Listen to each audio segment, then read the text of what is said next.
یعنی ئێستا خەڵک دەستی لەسەر دڵێتی تۆ بڵێ ئەم مانگە موچە بە تەواوەتی بن ئەمان شەڵێن ئەگەر پارەکە لە بەغاوە هاو ئەیدەن دەی هاو نەهاو هەنێ دەست ئەمە تخوامە حکومڕانێتیە عیب نییە ئەمانە جارێکتر خەڵک متمانیان پێ با بچنەوە بۆ بەغا کاکە مە قسەی حەملە ئینتیخابی نییە ئەگەر ئەم قسانم وانە ڕەجمە بکەن وانە خەڵکینە بڵێن ڕاز ناکەی وایە سەیرێوانە مەکە کە موچەیەکی بندیوار و مستەفیدیەکیان هەیە لە پەناوە و خۆیان ئەژین حەقی دراوسێکەی و خزمەکەی ئەوی نییە عیبە بۆ ئەو میلەتە کە ڕازی بێ بەمە و دراوسێکەی و خزمەکەی لە بەرچاوی نەبوو هەژار داماو بێ کاک حەکیم تۆیشە کەوتۆتە دەوایرەکانی هەرێمی کوردستان خەڵک ئاوات بە مەرگە خوازێ چێتە دائیرەیەکەوە ئەوەی ئیشەکە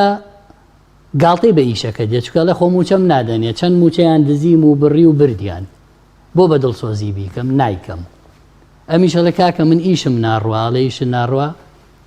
ئەوانیش ئاوا مافی منەدەن یعنی وڵاتیان هەموو لەبەر یەگەڵوەشان ئەخلاقی خەڵکیان وێران کرد ئەزانی ئەم سیاسەتە ئیسرائیلیەی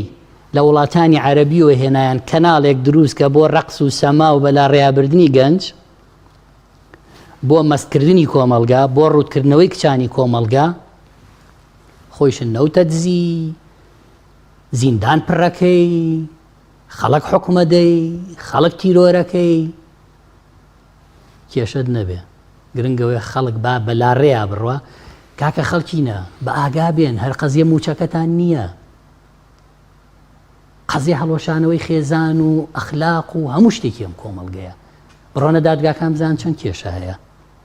هەمووی لە سایی چییە لە سایی پەروەردەی ئەمانە لە سایی خوێندنی ئەمانە گاڵتەیان بە دکتۆرا دێ گاڵتەیان بە پرۆفیسۆر دێ گاڵتەیان بە پێشمەرگە دێ گاڵتەیان بە خوێنی شەهید دێ گاڵتەیان بە هەموو ئینسانیەتی کاچی کوردی دێ چی بەهای هەیە لای ئەمان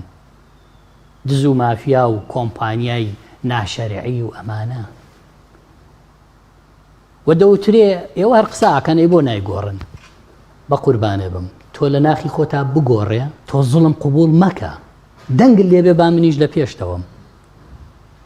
تۆ لە ماڵەکەی خۆ نایتە دەرەوە تەوێ بە من لە ئینتخاباتیشا چەندێ دەنگاوە پێم لە 100 کورسی پەرلەمان 7 کورسی یعنی 93 کەس دەنگی بە من نەیاوە گۆڕانکاری چۆن ئەکرێ گۆڕانکاری وا ئەکرێ ئین الله لا یغەیر ما بقوم حتى یغەیروا ما بأنفسهم والله خەڵکی کوردستان تاکتان نەگۆڕێن زوڵم بە فعلی ڕەت نەکەنەوە گۆڕانکاری دروست نابێ حکومڕانی زاڵم حکومتانەکە چکە بەیانیەتی تەزویری بۆکەی دەنگی پێیتەوە و ئەژڵەی زوڵممان لێکەن تۆ زوڵم لە خۆتەکەی تۆ خۆت ئەوەت هەڵبژاردووە تۆ خۆت ئەوەتەوێ تۆ یەکێکت ناوێت کە دیفاع لێ بکە پێڵەی ئەوە قسەی زل تێرتان نەخوار ئێوە ژۆگەڵان دزن ئاخە دزی من چییە دزی منەوەی دیفاع لە قوتی تۆەکەم کە دزراوە گۆڕانکاری وا دروست نابێ کۆمەڵگەیەک زۆرینەکەی بچێ دەنگ با بە زوڵم